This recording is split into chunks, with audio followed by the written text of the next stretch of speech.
Angela was raising a young son on her own.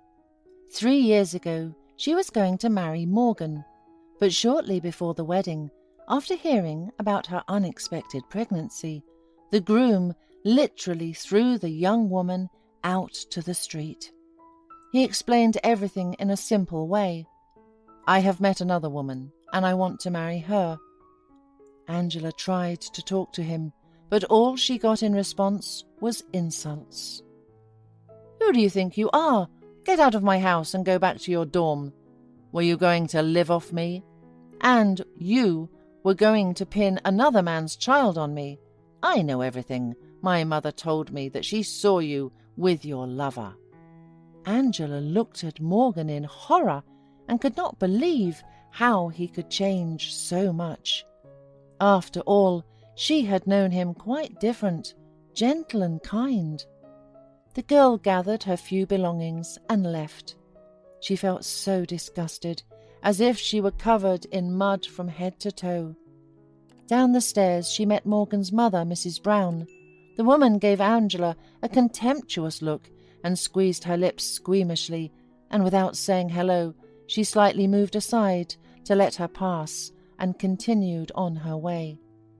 Angela had to go back to the dormitory, where she hardly managed to get a room. All the money she could earn was spent on things for the baby, so she had to deny herself everything and even cut down on food. After the baby was born, whom she named Sam, she was asked to find new housing and move out of the dormitory. In desperation, Angela began to look through all the ads in the city and finally found one that was fitting her very much. A lonely elderly man was in need of a nurse with accommodation, and Angela immediately went to the specified address. The elderly man agreed to accommodate the woman with the child, but allocated her the smallest room. For more than 2 years, the young woman cared for the bedridden man, trying to brighten his last days. She spoon-fed him, helped him take a shower, gave him the necessary medicine, and at the same time had time to take care of her own son, which took a lot of energy. When the old man passed away, Angela organized a funeral. Fortunately, the elderly man had saved money for this in advance. 10 days passed, and Angela began to prepare to move. She was sure that heirs would soon be found, and indeed one morning the doorbell rang. But it brought such good news that Angela could not believe her ears. The kind elderly man had made her his heir and bequeathed the apartment to his caring nurse. When exactly he did it, Angela did not know, but an elderly neighbour, Mrs. Williams, who was a friend of the elderly man, said that it had happened about half a year after Angela had moved in with him. Angela cried with happiness. After a while, Sam started going to kindergarten, and Angela managed to get a job in a sewing factory, where, after a month of probation, she proved to be a skillful and conscientious worker. She finally was happy because now she was free and independent. One night, the woman felt a sharp pain in her stomach, so severe that she could hardly breathe or think. Realizing that it was bad, Angela called an ambulance and, barely hanging on her feet, went to a neighbour. But there was silence at the door, and Angela just remembered that Mrs. Williams had gone to the summer house in the morning. She rang the other doors, but no one answered. A young man opened the door. Angela had seen him several times. They even greeted each other. Angela grabbed his arm and dragged him behind her. "Where are you taking me?" The man did not understand anything. "Did something happen to you?" "Your name is Douglas, isn't it? Please just follow me. It's hard for me to push you." Angela could hardly stand on her feet. They went into her apartment. "Here is my son, Sam. He's sleeping. I have no one to leave him with. I think I have appendicitis. The ambulance will take me away. Please stay." The pale woman groaned and crouched in pain. "Please stay with him. Here's my phone number." At that moment, a paramedic team arrived. They examined the sick woman and took her away to the hospital. Douglas was at a loss and did not understand what he should do now, alone with a small child in the woman's apartment. But then, having gathered his thoughts and checked on the boy, who was sleeping peacefully in his room, he settled down on the couch in the living room and dozed off. In the morning, Douglas awoke because someone was rubbing his sleeve. "Sir, who are you? Where is my mommy?" asked a little boy in funny pajamas. "Hi, you're Sam, right? I'm Douglas. Your mum got sick last night and asked me to look after you." "And we're not going to kindergarten?" asked the little boy with a sly smile. Douglas wondered. He didn't know what he should do with the toddler next. He had to go to work, and he could not be with the boy all day. Deciding that the best thing to do would be to ask the child's mother what to do next, he winked at Sam and said, "Let's go see your mother and find out what to do next. And by the way, where's your daddy, kid?" "He's lost somewhere," the boy shrugged his shoulders. "Mummy says he's never been here, but I know that that's not the truth. I wish he'd find me someday. By the way, are we going to have breakfast? Mom always gives me candy and juice for breakfast, and ice cream, of course," smiled the little boy again. "You're a sly one," Douglas grinned, and picking up the boy in his arms, went with him into the kitchen. Having finished with their breakfast, Douglas called to work and warned them that he would not be there today. Then he called Angela and found out which hospital she had been taken to. As it turned out, overnight, Angela was operated on, but now she was already in the ward and was happy to hear that her son was okay. A little later, Douglas and Sam visited Angela in the hospital. "Please forgive me, Douglas, but Mrs. Williams, who often looks after Sam, was not at home, and I was so confused that I started ringing all the doors. Only you opened." "No, it was me who was confused," smiled Douglas. "Just imagine, I am sleeping, not bothering anyone, and suddenly the doorbell rings, and you take me somewhere." Douglas laughed, and Angela embarrassedly smiled. So they chatted for another half-hour, and when they were about to leave, Angela told Douglas where the kindergarten was and which apartment Mrs. Williams lived in. When Douglas and Sam left, Angela was still lying there thinking about what good and kind people there were in the world. In the evening, Douglas, having played with Sam in the toy cars, fed the child with supper, read him a fairy tale and put him to bed.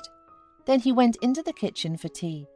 Only now he remembered that he had put his phone on silent since the night before. Looking at the screen, he saw a bunch of missed calls and messages from his fiancé, Roxy. Douglas called back, and a hail of reproaches immediately fell on him. Roxy was crying and hysterical, suspecting Douglas of cheating. The man tried to explain everything to her, but Roxy did not believe him, refused to listen any further, and angrily hung up. Douglas felt guilty because they were going to the premiere of a new movie today, but he did not even remember it. After thinking about it, he decided that tomorrow he would definitely visit Roxy and apologize. But the next day, he failed. In the morning, he and Sam were almost late for kindergarten. Douglas's appearance was a surprise to the teacher. Then he hurried to work, and after it, he ran back to the kindergarten to pick up the child. Douglas lived such a cycle for several days. One evening, on his way home with the boy, he saw that the windows of Mrs. Williams's apartment were lit up. It meant that she had returned from the summer house.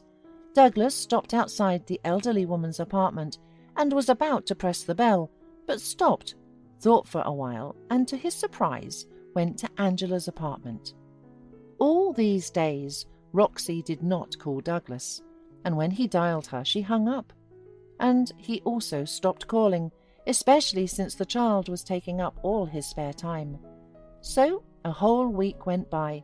Saturday morning, when Douglas and Sam were still asleep, the doorbell rang. On the threshold stood Angela. "Hasn't Mrs. Williams arrived yet?" the young woman asked in surprise. "I don't know, I haven't seen her," said Douglas confusedly. "Yes, we managed ourselves. Your son is just a miracle. Please come in, I'll put the kettle on. We'll have tea now."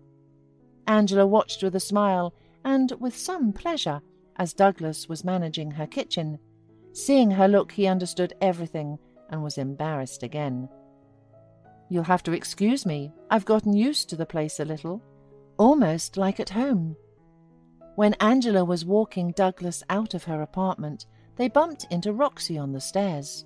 The woman came to her fiancé to make up, but when she saw him coming out of another woman's apartment in his pajamas, she went up to him, gave him a resounding slap, and ran out into the street in a rage. Douglas was embarrassed that Angela witnessed this unpleasant scene.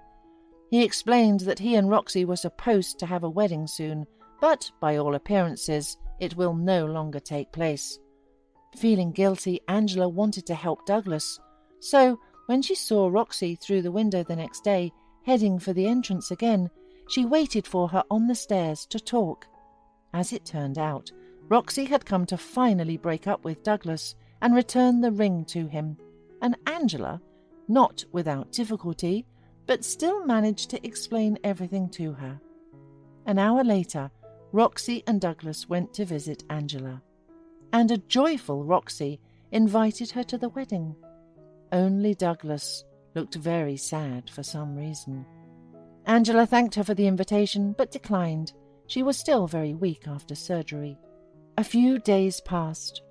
Angela saw neither Roxy nor Douglas, but when suddenly the doorbell rang, her heart treacherously fluttered. Angela opened it and was taken aback. On the threshold stood her failed mother-in-law.